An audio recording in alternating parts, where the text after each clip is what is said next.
Vamos a tener que internar a mi mamá. Se está volviendo un peso muerto. Esas fueron las palabras exactas de mi hijo, enviadas a mi teléfono por error. El audio terminó, pero su voz, cargada de un cansancio cruel, siguió rebotando en las paredes de adobe de mi casita, mezclándose con el tic-tac del viejo reloj de la cocina. Lo que mi hijo no sabía era que ese reloj no estaba marcando el final de mi vida, sino el comienzo de mi guerra. Quédate conmigo hasta el final para que veas lo que una madre es capaz de hacer. Suscríbete, dale un like, y cuéntame en los comentarios desde qué ciudad o país me estás escuchando, si es desde el celular, el trabajo o el sofá de tu casa. Necesito saber que no estoy sola en esto. Mi nombre es Elena Montoya. Tengo 78 años y vivo en un pequeño pueblo de Nuevo México llamado Taos, donde el aire es seco y las montañas de sangre de Cristo vigilan el horizonte. Esa mañana de martes había comenzado como cualquier otra. El aroma del café de olla llenaba mi pequeña cocina mientras la radio en español tocaba un bolero que me recordaba a mi difunto esposo.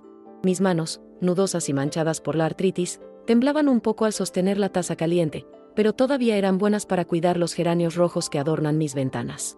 Era una vida silenciosa, una rutina tejida con los hilos de la memoria y la soledad. Mi casa es sencilla, de adobe, como tantas otras aquí. Cada grieta en la pared cuenta una historia.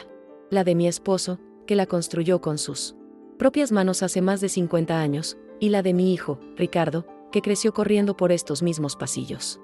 La soledad es una compañera constante, pero no me quejaba. Los domingos, la casa se llenaba de vida con la visita de Ricardo, su esposa Patricia y mi nieto Lucas. Esos días eran el sol de mi semana, el motivo por el que mis viejos huesos se movían con un propósito renovado. Ese día, sin embargo, el cielo estaba gris y una lluvia fina golpeaba suavemente los cristales. Estaba sentada junto a la ventana, viendo cómo las gotas de agua resbalaban por las hojas de mis chiles, cuando mi teléfono vibró sobre la mesita. Era un smartphone viejo, uno que Ricardo me había dado a regañadientes, para emergencias. Una sonrisa se dibujó en mi rostro al ver su nombre en la pantalla. Pensé que sería un recado cariñoso, quizás un pedido especial para el almuerzo del domingo. El corazón se me aceleró un poco, como siempre que sabía de él. Presioné el icono de reproducción del mensaje de voz, acercando el aparato a mi oído. Pero la voz de Ricardo no era para mí. Era una conversación con Patricia, enviada por error. Patricia, ya no aguanto más, dijo él, y el tono de su voz me heló la sangre. Vamos a tener que internar a mi mamá. Se está volviendo un peso muerto. Esa casa, el tiempo que perdemos, ya no sirve para nada, solo para generar gastos y preocupaciones. Necesitamos vivir nuestra vida, y ella es un ancla. El mensaje terminó, pero las palabras quedaron suspendidas en el aire, afiladas como cuchillos. El silencio que siguió fue más ensordecedor que cualquier grito. El único sonido era el tic-tac del reloj de la cocina, cada segundo un martillazo en mi pecho. Me quedé inmóvil, con el teléfono apretado en la mano, sintiendo como el calor de la taza de café se desvanecía junto con el calor de mi propia vida. El mundo que había conocido, el mundo donde yo era una madre amada, se había derrumbado en 30 segundos. La lluvia afuera parecía llorar por mí, porque yo no tenía lágrimas. Mi primera reacción fue la incredulidad. Un error. Tenía que ser un error. Quizás hablaba de otra persona, de la madre de un amigo. Con dedos temblorosos, volví a reproducir el audio. Las mismas palabras crueles, la misma voz cansada de mi único hijo. Cada sílaba era una puñalada. El teléfono, que segundos antes era una promesa de cariño, ahora pesaba en mi mano como una lápida. Quise lanzarlo contra la pared, hacerlo pedazos, pero mis músculos no respondían. Estaba paralizada por el veneno que acababa de escuchar. Mis ojos recorrieron la pequeña sala. Ahí estaba la mecedora donde acuné a Ricardo cuando tenía fiebre. En la pared colgaba un dibujo enmarcado que Lucas me había hecho en la escuela, un sol sonriente con la frase, para la mejor abuela. Cada objeto, cada rincón de esa casa, era un testimonio de mi amor por ellos, un amor que ahora se sentía como una estupidez, una ceguera voluntaria. El olor a café de olla que tanto me gustaba ahora me revolvía el estómago. El shock inicial comenzó a disiparse, dando paso a un dolor frío y profundo. Me vi reflejada en la pantalla oscura del teléfono, una anciana de pelo blanco, con arrugas profundas surcando su rostro y unos ojos que de repente parecían vacíos. Y en esa imagen rota, comprendí lo peor de todo. En el audio no se oía la voz de Patricia. Su silencio era su consentimiento. Ella estaba de acuerdo. No era solo mi hijo, eran los dos. Y ese pensamiento fue el que finalmente rompió algo dentro de mí. Empecé a recordar pequeñas cosas, detalles que había ignorado. La impaciencia en la voz de Patricia cuando le pedía que repitiera algo porque no la había oído bien. La forma en que miraba su reloj constantemente durante los almuerzos de los domingos. Sus sonrisas forzadas que nunca llegaban a sus ojos. Yo, en mi afán por ser la suegra perfecta, la abuela cariñosa, había interpretado su distancia como timidez o estrés. Qué ingenua había sido. Ella nunca me quiso en su vida. Y luego pensé en Lucas, mi pequeño Lucas, con sus abrazos apretados y sus secretos susurrados al oído. ¿Sabría él algo de esto? ¿Escucharía a sus padres hablar de su abuela como un estorbo? La idea de que pudieran envenenar su corazón inocente contra mí me dolió más que las propias palabras de Ricardo. Lucas era la única luz pura que me quedaba, y sentí un miedo terrible de que también intentaran apagarla. Él era mi único aliado en esa familia, aunque él no lo supiera. Caminé lentamente hacia mi cuarto de costura, un pequeño espacio al fondo de la casa. Mi vieja máquina de coser Singer estaba cubierta con una tela para protegerla del polvo. A su lado, canastas llenas de hilos de todos los colores. Mis manos, que ahora apenas podían enhebrar una aguja, habían trabajado sin descanso en esa misma máquina para pagarle a Ricardo los estudios, para coserle sus trajes de niño, para remendar sus sueños rotos. Todo lo que yo era, todo mi esfuerzo, estaba en esa habitación. Y para él, todo eso se resumía en una sola frase: un peso muerto. La palabra internar resonaba en mi cabeza. Me imaginaba un lugar impersonal, con paredes blancas y olor a desinfectante. Una cama estrecha en una habitación compartida con una extraña. Sin mis geranios, sin mis recuerdos, sin mi dignidad. Sería como estar enterrada en vida, esperando el final mientras mi casa, mi único patrimonio, quedaba en manos de ellos. Porque de eso también se trataba, ¿no? De la casa. Esa casa, había dicho él. No era solo yo él. Estorbo, era también mi hogar. Me senté en el borde de mi cama, el colchón hundiéndose bajo mi escaso peso. Intenté buscar una excusa para mi hijo. La presión del trabajo, la influencia de su esposa, el estrés de la vida moderna. Una madre siempre busca justificar a sus hijos. Pero la frialdad en su voz no dejaba lugar a dudas. No era un arrebato de ira. Era una decisión meditada, una sentencia. Él había dejado de verme como su madre y había empezado a verme como un problema a resolver. Recordé una conversación de hacía un par de meses. Ricardo me había contado, como quien no quiere la cosa, que la madre de un compañero de trabajo se había caído y la habían tenido que mudar a una residencia. A veces es lo mejor para todos, mamá, así están más cuidados, me dijo, sin mirarme a los ojos. En ese momento, asentí, pensando que se preocupaba por mí. Ahora entendía que no era preocupación. Estaba preparando el terreno, sembrando la idea para que no pareciera tan cruel cuando llegara mi turno.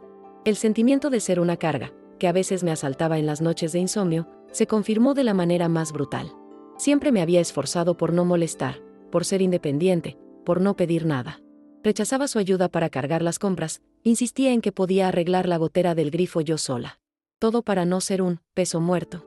Y al final, no había servido de nada. Su decisión ya estaba tomada, independientemente de mis esfuerzos. Mi valor se había extinguido para él. De repente, el teléfono vibró de nuevo en mi mano. La pantalla se iluminó con una notificación de un mensaje de texto. Era de Ricardo. El corazón me dio un vuelco, una mezcla de miedo y rabia. ¿Qué más podía querer? ¿Acaso el mensaje de voz no había sido suficiente? Durante un minuto entero, me quedé mirando la pantalla, mi pulgar temblando sobre la notificación, sin atreverme a leer lo que había escrito. Tenía miedo de la siguiente estocada. Finalmente, con un suspiro que me arrancó el alma, abrí el mensaje.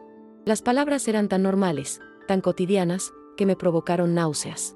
Hola mamá, ¿cómo estás? Solo para confirmar el almuerzo del domingo. Lucas tiene muchas ganas de tu arroz con pollo.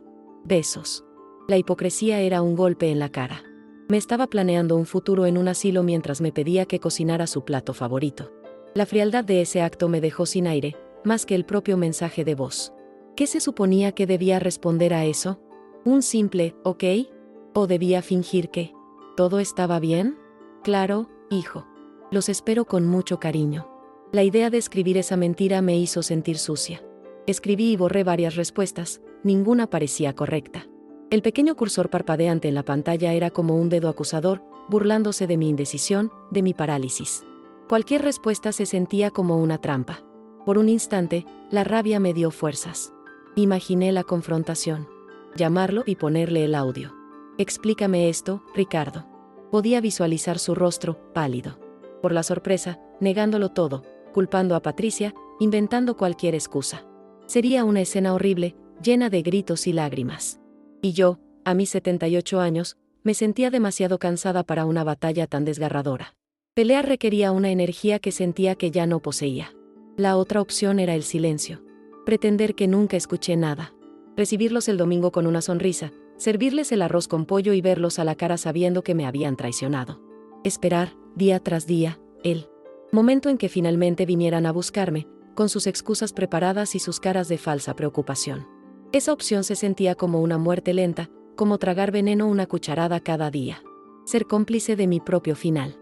Mi casa, mi refugio, de repente se sentía como una jaula. Las paredes que antes me abrazaban ahora me asfixiaban. Miré por la ventana y las montañas de sangre de Cristo, que siempre me habían dado una sensación de paz y eternidad, ahora parecían indiferentes a mi dolor. Estaba completamente sola en esto. Mi esposo ya no estaba para defenderme, y mi hijo se había convertido en el enemigo. No había a quien acudir, a quien contarle este secreto que me quemaba por dentro. Fui a la cocina y abrí la despensa. Ahí estaban el arroz, el azafrán, las especias que usaba para el plato favorito de Ricardo. Mis manos, que habían cocinado para él con tanto amor durante toda su vida, ahora se sentían ajenas. La idea de alimentar al hombre que me consideraba un desecho era insoportable. Con un gesto de impotencia, empujé la bolsa de arroz. Cayó al suelo, esparciendo los granos blancos por las baldosas como si fueran cenizas de todo lo que habíamos sido. Fue entonces cuando la última pieza del rompecabezas encajó en su lugar. Esto no era solo por mi vejez o mi supuesta inutilidad, era por dinero. La casa. Una propiedad pagada en un pueblo cada vez más popular. Era un activo valioso que estaba en su camino. Yo era el único obstáculo entre ellos y el valor de estas paredes de adobe. La traición no era solo emocional, era material, calculada. Me veían como una mala inversión. Un pensamiento nuevo, frío y afilado como una aguja de coser, atravesó mi dolor. Si ellos me veían como un obstáculo y mi casa como un premio, entonces el juego había cambiado. El amor que yo creía que nos unía era una farsa, al menos para ellos. Y si el amor ya no estaba sobre la mesa, entonces yo ya no tenía nada que perder. La pregunta en mi mente ya no era si debía hacer algo, sino qué iba a hacer exactamente. La mujer frágil y asustada comenzaba a desaparecer. Me senté de nuevo en la silla de la cocina. El mensaje de Ricardo seguía en la pantalla del teléfono, esperando una respuesta. Afuera, la lluvia había cesado y un sol pálido se abría paso entre las nubes, dibujando largas sombras en el suelo. Sentí el peso de mis 78 años sobre mis hombros, pero debajo de ese peso, algo nuevo y duro estaba naciendo. No era rabia, todavía no. Era una calma helada, una determinación inquebrantable. Tomé el teléfono, mis dedos ya no temblaban, y escribí una respuesta de solo 2 palabras. Una respuesta que lo cambiaría todo. Las 2 palabras que escribí fueron, domingo cancelado. No hubo explicación, ni un signo de puntuación, solo esa sentencia fría y definitiva. Presioné, enviar, con un pulso firme que me sorprendió a mí misma. El pequeño sonido de confirmación del teléfono fue como el cerrojo de una puerta que se cerraba para siempre. Por un instante, esperé una respuesta inmediata, una ráfaga de preguntas o acusaciones. Pero el teléfono permaneció en silencio. El vacío que dejó esa no respuesta fue más elocuente que cualquier palabra. En ese silencio, me di cuenta de que había movido la primera pieza en un tablero que ni siquiera sabía que existía. Me levanté y caminé por mi casa, pero esta vez la veía con otros ojos. Ya no era mi refugio, el nido que había construido con tanto amor. Ahora la veía como la veían ellos, un activo, una propiedad, un problema. Cada objeto que antes me traía consuelo ahora me recordaba mi estupidez. La foto de la graduación de Ricardo, él sonriendo con su toga y birrete, un logro pagado con incontables horas de costura. El trofeo de fútbol de Lucas en la repisa, que yo misma había pulido esa mañana. Eran reliquias de un amor que yo sentía sola. Era un museo de una vida que, para ellos, ya había terminado. Mi deambular me llevó a mi pequeño cuarto de costura. El aire allí olía a aceite de máquina. Y a recuerdos. Me acerqué a mi vieja Singer, su cuerpo de hierro negro y filigranas doradas brillaba débilmente bajo la luz de la tarde. Pasé mis dedos sobre la superficie fría y lisa. Esta máquina no era solo una herramienta, era una extensión de mis manos, de mi voluntad. Con ella había transformado simples trozos de tela en vestidos de novia, en uniformes escolares, en el pan que alimentó al mismo hijo que ahora quería desecharme. Fue aquí, en este rincón, donde convertí mi sudor en su futuro. Y entonces, una idea, tan afilada y precisa como la aguja de la máquina, se clavó en mi mente. Ellos querían la casa.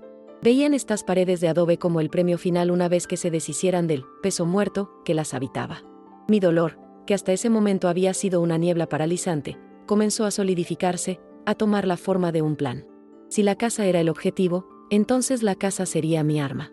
La única forma de ganar un juego que ellos habían empezado sin mí era cambiar las reglas por completo, usar su propia codicia en su contra. El teléfono sobre la mesita de costura comenzó a vibrar con insistencia. En la pantalla, el nombre, Ricardo, parpadeaba. El sonido era estridente, una alarma que intentaba romper la nueva calma que se había apoderado de mí. Lo miré vibrar, imaginando su confusión, su molestia. ¿Cómo se atrevía su madre a cancelar el domingo sin más? ¿Cómo se atrevía a romper la rutina que tanto le convenía? Dejé que sonara hasta que el contestador automático se activó. No responder fue el primer acto verdadero de poder que había ejercido en años. Cuando el teléfono finalmente cayó, un nuevo tipo de silencio se instaló en la casa. No era el silencio de la soledad, sino el de la estrategia.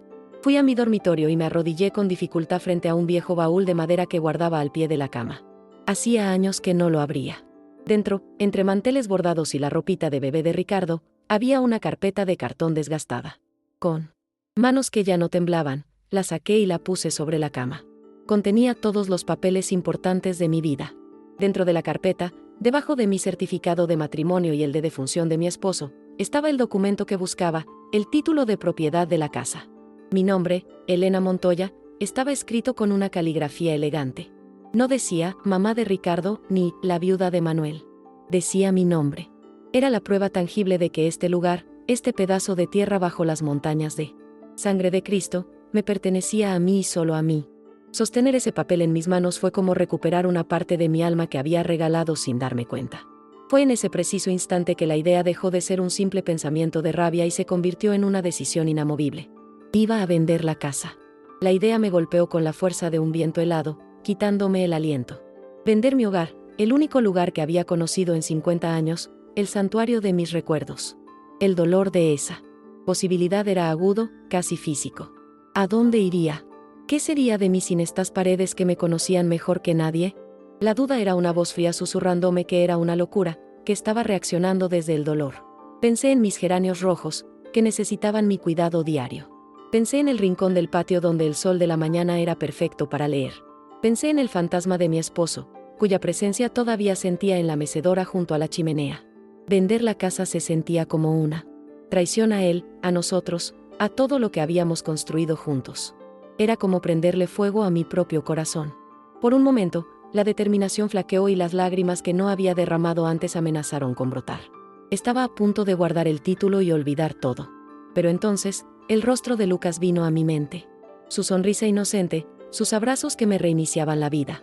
¿Qué clase de ejemplo le estaría dando si me dejaba pisotear? ¿Le enseñaría que la vejez es sinónimo de rendición? ¿Que el amor de una abuela no vale nada frente a la conveniencia? No. Yo no era una víctima. Era una matriarca, la raíz de ese árbol, aunque una de sus ramas quisiera cortarla. Tenía que luchar, no solo por mi dignidad, sino por el recuerdo que él tendría de mí, el de una mujer fuerte, no el de una anciana abandonada en un asilo. El teléfono vibró de nuevo. Esta vez, la pantalla mostraba el nombre de Patricia. La rabia volvió, fría y clara.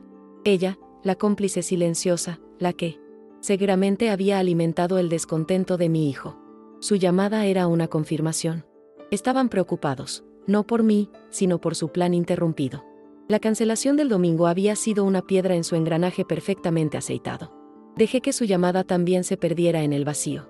Cada llamada ignorada me hacía sentir más fuerte, como si estuviera recuperando el control, segundo a segundo. Con la decisión ya firme en mi corazón, busqué en el cajón de la mesita de noche una vieja agenda telefónica. Mis dedos, torpes por la artritis, pasaron las páginas amarillentas hasta encontrar la letra S. Buscaba un nombre, un contacto de mi vida pasada, de cuando mi mundo era más grande que estas cuatro paredes. Benjamín Soto. El hijo de mi comadre Sofía, que en paz descanse. Un buen muchacho que se había convertido en abogado, uno de los pocos que se especializaba en bienes raíces aquí en Taos. Encontré el número de su oficina. Lo miré durante un largo minuto. Hacer esa llamada era cruzar un puente sin retorno. Era declarar la guerra oficialmente. La mujer que había sido toda mi vida, la madre abnegada, la esposa devota, la abuela silenciosa, se resistía. Esa mujer quería llamar a Ricardo, llorar, suplicar, preguntarle por qué. Quería creer que todo era un malentendido terrible. Pero la voz de mi hijo en ese audio era demasiado clara, demasiado real. Esa mujer dócil tenía que morir para que Elena Montoya pudiera sobrevivir. Respiré hondo, el aire seco de Nuevo México, llenando mis pulmones. El olor a tierra mojada después de la lluvia entraba por la ventana abierta. Miré hacia afuera, a las montañas de sangre de Cristo, que se teñían de púrpura con el atardecer. Siempre me habían parecido un símbolo de permanencia, de algo eterno e inmutable. Pero ese día me enseñaron otra cosa, que hasta la roca más dura puede ser moldeada por el tiempo y la presión. Y yo había soportado suficiente presión. Marqué los números lentamente, uno por uno. El sonido de cada tono. Era un martillazo en el silencio, sellando mi decisión. El teléfono sonó 2 veces y luego una voz joven y profesional dijo: «Oficina del abogado Soto, ¿en qué puedo ayudarle?». Mi corazón latía con fuerza contra mis costillas. Por un segundo, quise colgar. El miedo era una mano helada en mi garganta. Pero recordé las palabras, peso muerto, y la mano se disolvió, reemplazada por un fuego gélido. «Buenas tardes», dije, y mi voz sonó sorprendentemente firme, más joven de lo que me sentía. «Quisiera hablar con el licenciado Benjamín Soto. Por favor, dígale que llama Elena Montoya». Hubo una pausa en la línea. El nombre de mi comadre seguramente le traería recuerdos. No tuve que esperar mucho. La voz de Benjamín, ahora más grave pero todavía con un eco del muchacho que recordaba, llegó al otro lado de la línea, llena de una calidez que me desarmó por un momento. «Doña Elena, qué sorpresa. ¿Cómo ha estado? Hace años que no sé de usted». Su tono amable era un bálsamo para mí, herida. Le respondí con cortesía. Intercambiamos algunas palabras sobre su madre y los viejos tiempos, pero no dejé que la conversación se desviara. No tenía tiempo para la nostalgia. Tenía una misión. «Benjamín, te llamo porque necesito tu ayuda profesional. Es un asunto urgente y delicado. Necesito poner mi casa en venta lo antes posible». Hubo un silencio al otro lado de la línea, un silencio cargado de sorpresa y preguntas no formuladas. Podía imaginarlo, al otro lado del teléfono, frunciendo el ceño. La casa de los Montoya era una institución en el pueblo. «¿Vender la casa, doña Elena? ¿Está segura? ¿Pasó algo?». Su preocupación era genuina, y por un instante sentí la tentación de derrumbarme y contarle todo. Pero me contuve. El dolor era mío, pero la estrategia requería discreción. «Estoy completamente segura, hijo», respondí, usando el término cariñoso que usaba cuando era un niño. La vida cambia, y es hora de que yo también lo haga. Solo quiero saber cuáles son los pasos a seguir y si puedes representarme». Mi voz no admitía discusión. Benjamín, como el buen abogado que era, entendió que no debía presionar. Su tono cambió, volviéndose profesional y eficiente, dándome la confianza que necesitaba. Acordamos una cita para el día siguiente por la mañana en su oficina.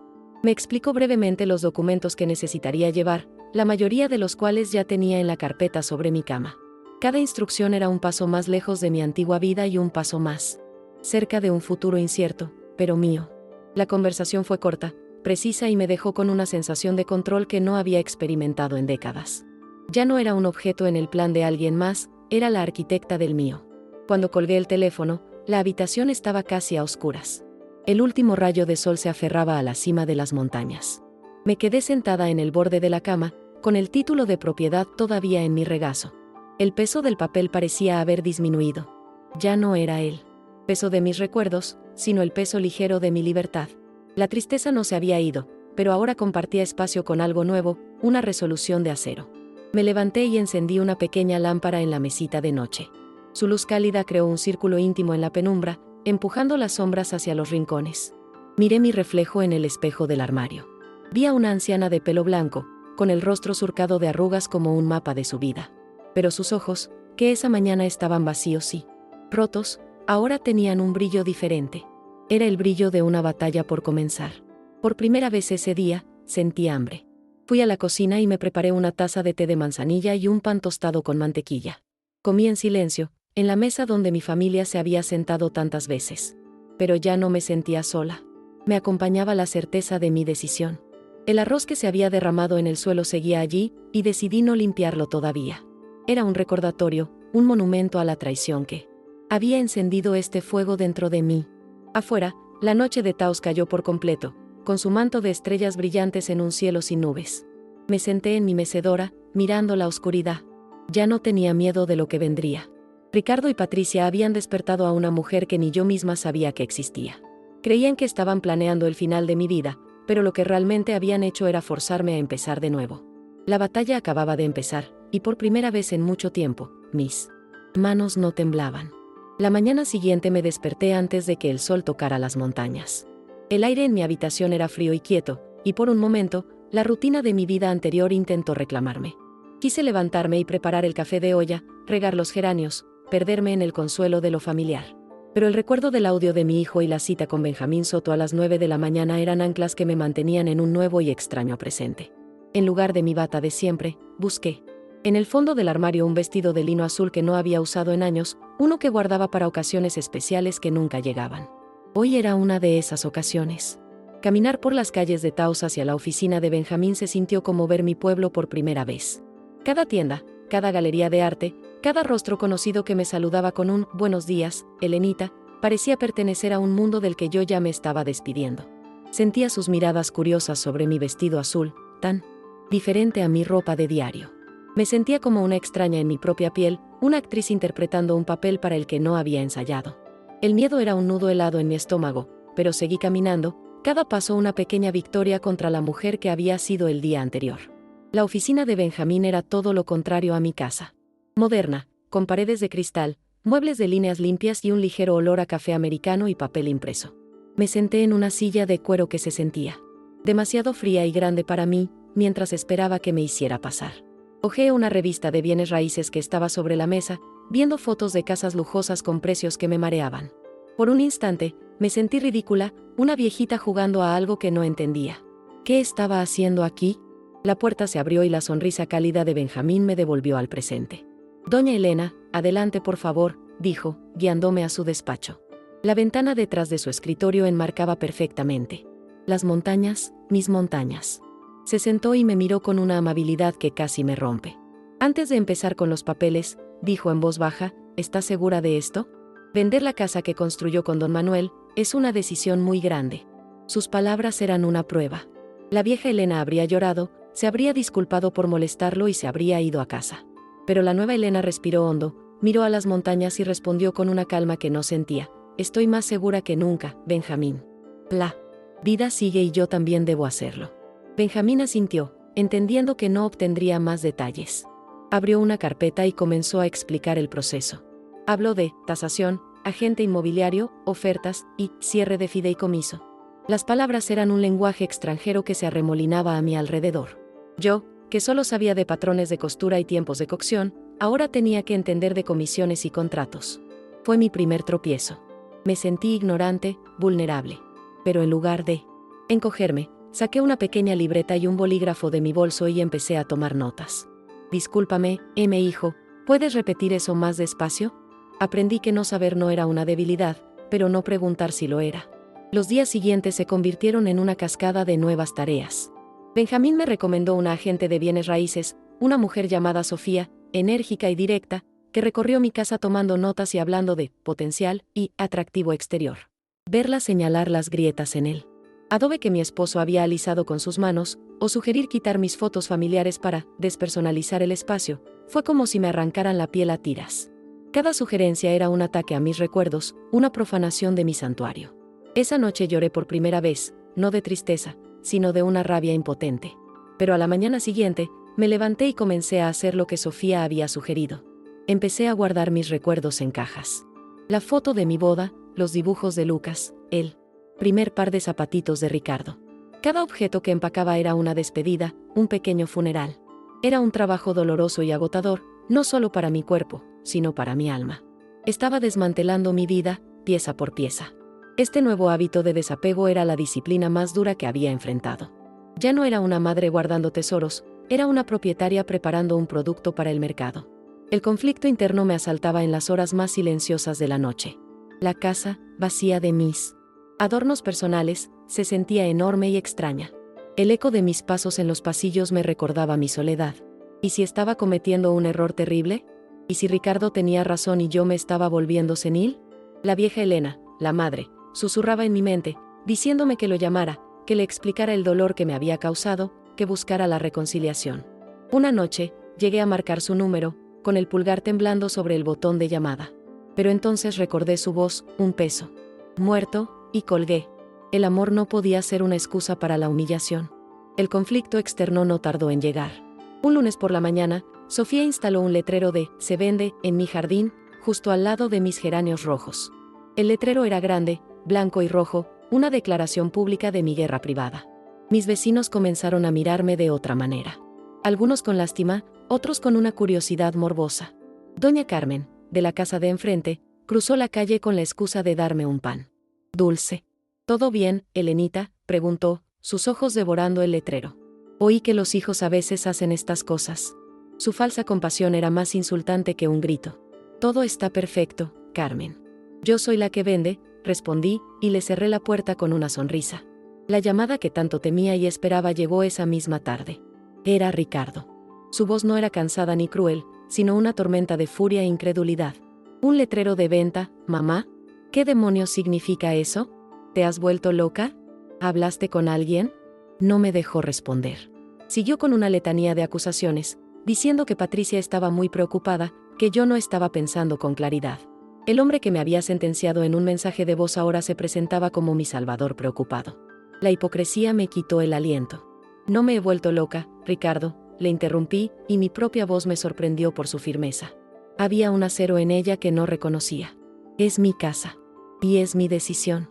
Una decisión que tomé. Después de escuchar por error un mensaje que no era para mí. Hubo un silencio sepulcral al otro lado de la línea. Un silencio que lo decía todo. Podía sentir su pánico, su sorpresa al ser descubierto. Ya no tenía el control de la narrativa. Mamá, balbuceó, eso no era, tú no entendiste. Pero yo no le di la oportunidad de mentir. Entendí perfectamente, dije. No me llames más para hablar de esto. Mi abogado se pondrá en contacto contigo si es necesario. Y colgué. Mi mano temblaba. Pero no de miedo. Temblaba de poder. Esa llamada fue un punto de inflexión. Sobrevivir a ella me dio una fuerza que no sabía que poseía. Empecé a ver el proceso de venta no como una pérdida, sino como un proyecto. Acompañaba a Sofía durante las visitas de posibles compradores, escuchando en silencio sus comentarios. Al principio, cada crítica a mi casa se sentía como una crítica a mi vida. Pero poco a poco, aprendí a distanciarme. Empecé a ver las paredes de adobe, los suelos de baldosas y el pequeño patio no como extensiones de mí misma, sino como características de una propiedad. Era un progreso doloroso, pero liberador. Comencé a desarrollar nuevas rutinas. Por las mañanas, en lugar de escuchar boleros, ponía las noticias y escuchaba los informes del mercado inmobiliario.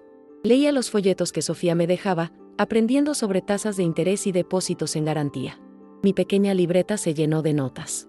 Me obligué a salir a caminar todos los días, no solo por el ejercicio, sino para acostumbrarme a estar fuera de la casa, para demostrarme a mí misma que mi mundo podía ser más grande que esas 4 paredes. La gente del pueblo notó el cambio. Ya no era la viejita frágil que caminaba mirando al suelo. Ahora caminaba con la cabeza alta. Una tarde, mientras estaba sentada en el portal, vi a Patricia detener su coche frente a mi casa. Se quedó adentro, mirándome, con el teléfono en la mano. No se bajó. Pude ver la duda y la ira en su rostro, incluso a distancia. Nos quedamos así por lo que pareció una eternidad, 2 mujeres en una guerra silenciosa. Yo no le di la satisfacción de bajar la mirada. Sostuve su mirada hasta que finalmente, con un gesto de frustración, arrancó el coche y se fue. En ese momento, supe que había ganado algo más importante que una discusión. Había ganado su respeto, aunque fuera a través del miedo. El miedo al fracaso todavía me visitaba por las noches. ¿Y si la casa no se vendía? ¿Y si me quedaba sola y sin dinero, después de haber quemado el único puente que me quedaba con mi familia? Esos pensamientos eran fantasmas persistentes. Pero ahora tenía un arma contra ellos, la acción. Cuando el miedo me invadía, me levantaba y ordenaba un armario, o leía mis notas sobre el proceso de venta, o simplemente hacía una lista de posibles lugares a los que podría mudarme. El trabajo, por pequeño que fuera, mantenía a los fantasmas a raya. Un sábado por la tarde, Sofía me llamó con una noticia. Había una oferta. Una pareja joven, un maestro y una artista, se habían enamorado de la casa. Querían criar a sus hijos allí. La oferta era buena, justa. Sofía estaba emocionada, pero yo sentí una punzada de pánico. Todo se estaba volviendo real. La idea de extraños viviendo en mi casa, durmiendo en mi habitación, cocinando en mi cocina, era abrumadora. Le pedí a Sofía tiempo para pensarlo. Necesitaba una noche más en mi hogar, sabiendo que podría ser la última. Esa noche no empaqué nada. No limpié. Simplemente me senté en mi mecedora, la misma donde había acunado a Ricardo, y dejé que los recuerdos vinieran. Recordé las risas, las cenas de Navidad, el olor a pino y galletas. Recordé a mi esposo sentado frente a mí, leyéndome el periódico. Lloré, esta vez sí, por todo lo que había perdido, por el hogar que ya nunca volvería a ser. Pero mis lágrimas no eran de arrepentimiento. Eran de despedida. Estaba de luto por una vida que había terminado mucho antes de que yo pusiera el letrero de "se vende". A la mañana siguiente, llamé a Sofía. Acepto la oferta, le dije, con la voz clara. El proceso que siguió fue un borrón de firmas, documentos y llamadas con Benjamín.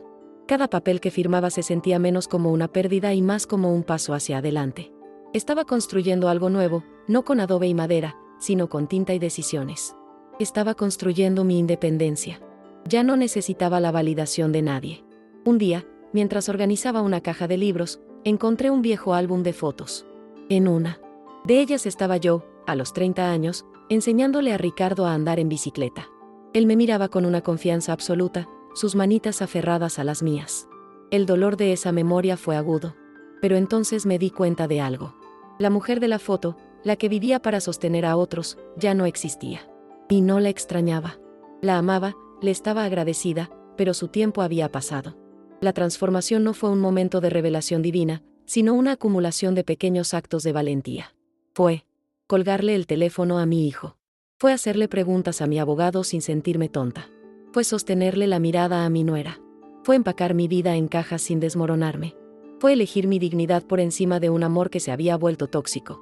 Cada uno de esos actos había añadido una capa de acero alrededor de mi corazón. Durante las últimas semanas en la casa, recibí una carta por correo. No tenía remitente. Dentro, había un dibujo hecho con crayones. Era un sol sonriente sobre una casita con geranios rojos, y debajo, con letra infantil, ponía: "Te quiero, abuela. Lucas". Me senté en los escalones del porche, con el dibujo en la mano, y las lágrimas corrieron por mis mejillas. Eran lágrimas por él, por el amor puro que se había salvado de la amargura de sus padres. Sabía que mi lucha también era para que él, algún día, entendiera el valor de respetarse a uno mismo. El día de la firma final, me puse mi vestido azul de nuevo. En la oficina de Benjamín, la joven pareja me sonrió. Tímidamente. La mujer me dijo: "Cuidaremos mucho de su casa, señora Montoya. Es un lugar lleno de amor, se puede sentir". Le sonreí de vuelta, una sonrisa genuina.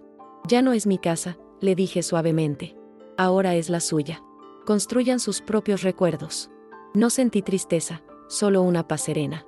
Cuando Benjamín me pasó el bolígrafo para la firma final, mis manos no temblaron. Miré mi firma en el papel, Elena Montoya. No era la firma temblorosa de una anciana asustada. Era el trazo firme de una mujer que se había adueñado de su nombre. En ese momento, me di cuenta de que ya no era la misma persona que había escuchado aquel mensaje de voz semanas atrás. Aquella mujer se había roto en 1000 pedazos. Pero yo, con mis propias manos, había recogido cada fragmento y había construido a alguien nuevo. Alguien más fuerte. Al salir de la oficina, el sol de Taos me dio en la cara. El aire era fresco y olía a tierra y a libertad. No miré hacia atrás. La casa de adobe con los geranios rojos ya no era mi ancla, sino la rampa de lanzamiento que me había impulsado hacia el resto de mi vida. No sabía exactamente a dónde iría después, pero por primera vez en mucho tiempo, eso no me daba miedo. Al contrario, la incertidumbre se sentía como una promesa. La batalla había terminado, pero mi viaje apenas comenzaba. El dinero de la venta no se sentía como un premio, sino como una herramienta. Era el peso tangible de mi libertad, guardado en una cuenta de banco a mi nombre, un nombre que sentía que estaba aprendiendo a pronunciar de nuevo: Elena Montoya. Mi primer acto de independencia no fue grandioso. Simplemente caminé hasta un pequeño hotel en el centro de Taos y alquilé una habitación por una semana. Necesitaba un espacio neutral, un lugar sin fantasmas ni recuerdos, para poder respirar y decidir cuál sería mi siguiente paso. Desde la ventana de esa habitación impersonal, las montañas de sangre de Cristo se veían distantes, como si pertenecieran a la vida de otra persona. Y en cierto modo, así era. Los primeros días fueron un desierto de silencio. El teléfono no sonaba. No había comidas que planear, ni ropa que remendar, ni un jardín que regar. El vacío era abrumador, y la vieja Elena, la que vivía para servir, se sintió aterrada. ¿Qué era yo sin mis obligaciones? Pero en lugar de huir de ese vacío, me obligué a sentarme en él. Escuché el silencio hasta que dejó de ser aterrador y se convirtió en un lienzo en blanco. Por primera vez en casi 60 años, la única persona a la que tenía que responder era a mí misma, y esa revelación era tan vertiginosa como liberadora. Mi conquista intangible más grande fue la pérdida del miedo. Ya no temía la opinión de mis vecinos, ni la ira de mi hijo, ni la desaprobación de mi nuera. Sobre todo, dejé de temer a la soledad. Descubrí que la soledad que había sentido en mi casa, rodeada de los recuerdos de una familia que me veía como una carga, era mucho más dolorosa que la soledad de estar físicamente sola, pero en mis propios términos. Empecé a disfrutar de mis propias conversaciones internas, a redescubrir mis gustos, a recordar los sueños que había guardado en un baúl junto con mi vestido de novia. El contraste con mi vida anterior era brutalmente claro. La Elena de antes caminaba encorvada, como pidiendo disculpas por ocupar espacio. Su voz era suave, casi un susurro, para no molestar. La Elena de ahora caminaba con la espalda recta, mirando a la gente a los ojos. Compré un abrigo de un color rojo brillante, un color que Patricia siempre había dicho que era demasiado llamativo para una señora de mi edad. Cada vez que me lo ponía, sentía que estaba vistiendo mi propia armadura, una declaración silenciosa de que mi tiempo de ser invisible había terminado para siempre. Con una parte del dinero, alquilé un pequeño apartamento en un complejo para personas mayores en Santa Fe. No era mi casa de adobe, no tenía la historia grabada en sus paredes, pero era luminoso, seguro y, lo más importante, era mío. Lo amueblé lentamente, escogiendo cada silla, cada lámpara, no por su utilidad o porque le fuera a gustar a alguien más, sino simplemente porque me hacía feliz. Mi nuevo hogar no olía a recuerdos de otros, olía a pintura fresca, a madera nueva y a la promesa de un futuro por escribir. Las reacciones externas no tardaron en llegar, y fueron un espejo de mi transformación. Benjamín, mi abogado, me llamaba de vez en cuando solo para saber cómo estaba, y su voz siempre contenía un tono de admiración.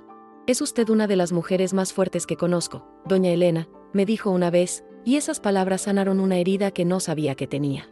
Algunos viejos conocidos de Taos, cuando me veían, me miraban con una mezcla de sorpresa y un respeto recién descubierto. Ya no era la pobre Elenita, la viuda solitaria. Era Elena Montoya, la mujer que había vendido su casa y se había reinventado. Por supuesto, también hubo envidia y juicio. Escuché a través de doña Carmen que Patricia iba diciendo por el pueblo que yo había perdido la cabeza, que el dolor me había hecho tomar decisiones impulsivas y que ellos estaban muy preocupados. La primera vez que lo oí, sentí una punzada de la vieja rabia. Pero luego me di cuenta de la verdad, su narrativa ya no tenía poder sobre mí. Podían decir lo que quisieran. Yo conocía mi historia, y eso era lo único que importaba. Su preocupación no era por mi bienestar, sino por la pérdida de su herencia. Mi hijo Ricardo intentó un último acercamiento. Me envió una larga carta, llena de recuerdos de infancia, de lo mucho que me quería y de lo confundido que estaba por mis acciones. Culpaba al estrés, a Patricia, a todo menos a sí mismo. En el último párrafo, mencionaba que estaban teniendo problemas económicos y que si yo reconsideraba las cosas, ellos podrían cuidar de mí como siempre habían querido. Leí la carta sin derramar una sola lágrima. La manipulación era tan transparente que casi sentí lástima por él. No respondí. El silencio era mi respuesta final. La relación con mi nieto Lucas fue el único puente que me negué a quemar, pero lo reconstruí sobre mis propias bases. Lo llamé directamente al teléfono que le habían regalado por su cumpleaños y le propuse que nos viéramos los sábados por la tarde. Le dije a Ricardo que podía dejarlo en la entrada de mi nuevo edificio y recogerlo 3 horas después. Al principio se negó, pero la insistencia de Lucas fue más fuerte. Nuestros sábados se convirtieron en nuestro santuario. Íbamos al parque, comíamos helado y él me contaba sus secretos. Nunca hablamos de sus padres. Solo éramos un niño y su abuela, reconstruyendo el amor sobre un terreno de honestidad. Una tarde, mientras Lucas y yo dibujábamos en la mesa de mi nueva cocina, me miró con sus ojos serios y me dijo: «Abuela, te ves diferente. Pareces más alta». Me reí, pero entendí perfectamente lo que quería decir. No era mi estatura física lo que había cambiado, sino la forma en que ocupaba mi espacio en el mundo. Ya no me encogía, me expandía. Esa observación, tan pura e inocente, fue la validación más importante que recibí. Mi nieto no solo me quería, ahora también me veía. Reflexionando sobre el camino recorrido, me di cuenta de que el mensaje de voz de mi hijo no había sido una maldición, sino una bendición disfrazada de la más cruel de las traiciones. Me había obligado a despertar de un largo sueño, un sueño en el que mi valor dependía del amor y la aprobación de los demás. Me rompió el corazón, sí, pero Fue necesario que se rompiera para que pudiera ver las piezas y decidir cómo quería volver a armarlo. Y decidí armarlo en una forma nueva, una que me incluyera a mí en el centro. La Elena de antes creía que su mayor logro había sido criar a su hijo. La Elena de ahora sabe que su mayor logro es haberse criado a sí misma a los 78 años. Aprendí a navegar el sistema bancario, a leer contratos de alquiler, a usar aplicaciones de mapas en mi teléfono. Cada pequeña tarea que antes me habría parecido imposible se convirtió en una prueba superada, un músculo nuevo en mi alma. Descubrí una competencia y una resiliencia que habían estado dormidas bajo capas de servicio y abnegación. Mi vida ahora es más pequeña en escala, pero infinitamente más grande en significado. Mis días no están llenos de grandes eventos, sino de pequeñas elecciones conscientes. Elijo qué libro leer, qué música escuchar, a qué amiga llamar. Me uní a un club de tejido en mi comunidad, no porque necesite hacer ropa para nadie, sino por el placer de crear algo hermoso con mis propias manos, solo para mí. He hecho nuevas amigas, mujeres con sus propias historias de pérdida y supervivencia, y en nuestras conversaciones, encuentro una nueva clase de familia. A veces, por la noche, miro mi reflejo en la ventana oscura. Veo las arrugas, el pelo blanco, los signos del tiempo. Pero ya no veo fragilidad. Veo las marcas de un mapa, el testimonio de una batalla ganada. La batalla por la dignidad no se libra con espadas ni gritos, sino con decisiones silenciosas, con un no dicho a tiempo, con el coraje de elegirte a ti misma cuando el mundo espera que desaparezcas en el servicio a los demás. El dinero que obtuve de la casa no es para lujos. Es para mi paz. Es la seguridad de saber que nunca más tendré que depender de la buena voluntad de nadie. Es la certeza de que podré pagar por mis propios cuidados si llega el día en que los necesite, en un lugar de mi elección, bajo mis condiciones. Es el poder de decir no, gracias, a una invitación que no quiero aceptar.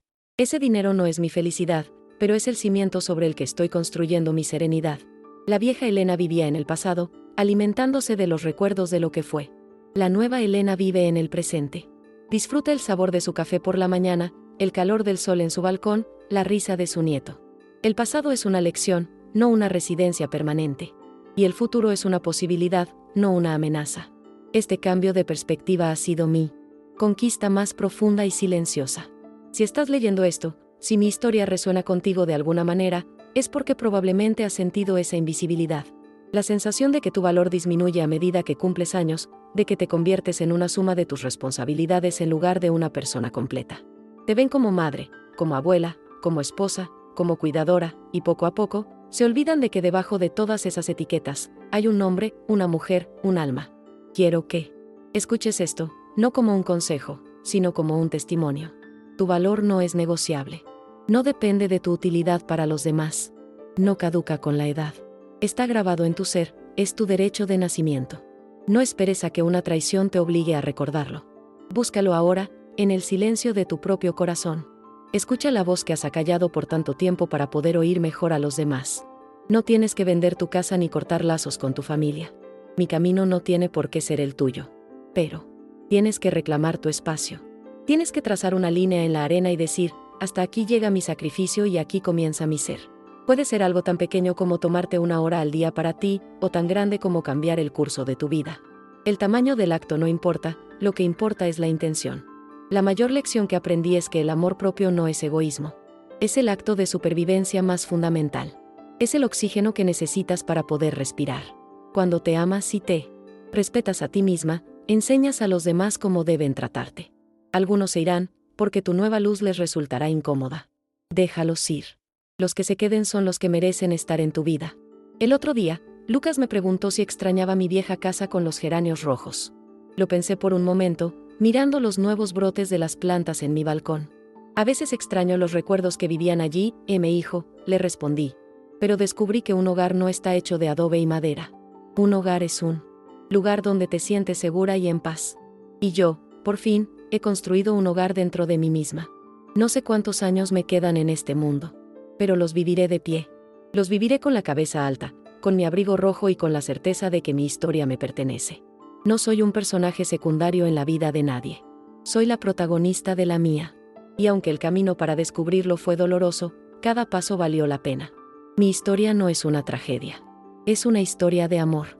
La historia de cómo una anciana, a la que daban por acabada, aprendió a enamorarse de la única persona que estaría con ella hasta el final, ella misma. Y ese es un amor que nadie, nunca más, podrá quitarme. A menudo pienso en ese mensaje de voz, en las palabras, peso muerto. Y sonrío. Porque un peso muerto no se mueve, no lucha, no se reconstruye. Un peso muerto se hunde. Y yo, Elena Montoya, aprendí a volar. Mi hijo quiso escribir el capítulo final de mi vida. Lo que nunca supo es que yo siempre he sido la única que ha sostenido la pluma. Y mi historia, la verdadera, apenas acaba de empezar.